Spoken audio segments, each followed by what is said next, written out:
ಗಳಿಗೆ ಆ ಥರ ಏನು ಕನೆಕ್ಟ್ ಆಗಲ್ಲ. ಇದು ಕೇವಲ ಮನೆಯ ಹೆಸರಷ್ಟೇ ಶ್ರೀಗಂಧದ ಗುಡಿ ಅಂತ ಆಗಿರುತ್ತೆ. ಬಟ್ ಈ 4 ಪಾತ್ರದ ಒಂದು ಸರ್ಕಮ್ಸ್ಟೆನ್ಸಸ್ ಏನಿದೆ ಅದು ಆ ಎಲ್ಲ ದಿಗ್ಗಜ ನಟರು ಮಾಡಿರುವಂತಹ ಪಾತ್ರದ ಪ್ರಕೃತಿಯೇ ಆಗಿರುತ್ತೆ.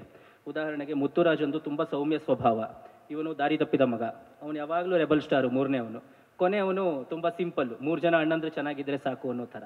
ಸೊ ನಮಗೆ ಒಂದು ಸೀರಿಯಲಲ್ಲಿ ನೋಡಿ ಒಬ್ಬ ಹೀರೋ ಒಂದು ಕೋಪಿಷ್ಟ ಆಗಿರ್ತಾನೆ ಅಥವಾ ಸೌಮ್ಯ ಸ್ವರೂಪಿ ಆಗಿರ್ತಾನೆ. ಇಲ್ಲಿ ನಮಗೆ 4 ಪಾತ್ರದ ಹೆಚ್ಚು ಕಮ್ಮಿ ನವರಸಗಳು ಬಂದಾಗ ಆಗ್ಬಿಡುತ್ತೆ.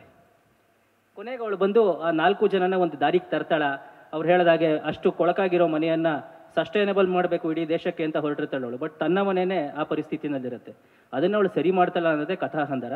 ಬಟ್ ಅದು ಯಾವುದೇ ಆ ಹಳೆ, ಯಾಕಂದರೆ ದೊಡ್ಡ ಮನೆಯ 3 ಜನರು ಆ ಸಿನಿಮಾವನ್ನು ಮಾಡಿದ್ದಾರೆ, ಶ್ರೀಗಂಧದ ಗುಡಿ. ಸೊ ಅದಕ್ಕೂ ಮತ್ತು ಇದಕ್ಕೂ ಯಾವುದೇ ಸಂಬಂಧ ಇಲ್ಲ. ಅವರ ಅಣ್ಣ ಅವರ ಅಭಿಮಾನಿ ಆಗಿರೋದ್ರಿಂದ ಮಕ್ಕಳಿಗೂ ಅಣ್ಣವರಿಗೆ ಸಂಬಂಧಪಟ್ಟ ಹೆಸರು, ಅವರ ಮನೆಗೂ ಅಣ್ಣ ಅವರ ಸಂಬಂಧಪಟ್ಟ ಹೆಸರು ಇಟ್ಟಿರ್ತಾರೆ. ಇಷ್ಟೇ ಕಥೆ. ಇನ್ನಷ್ಟು ಹೆಚ್ಚಿನ ಮಾಹಿತಿಗಾಗಿ ಫಾಲೋ ಮಾಡಿ ಬ್ರಿಗೇಡ್ ನ್ಯೂಸ್ ಕನ್ನಡ.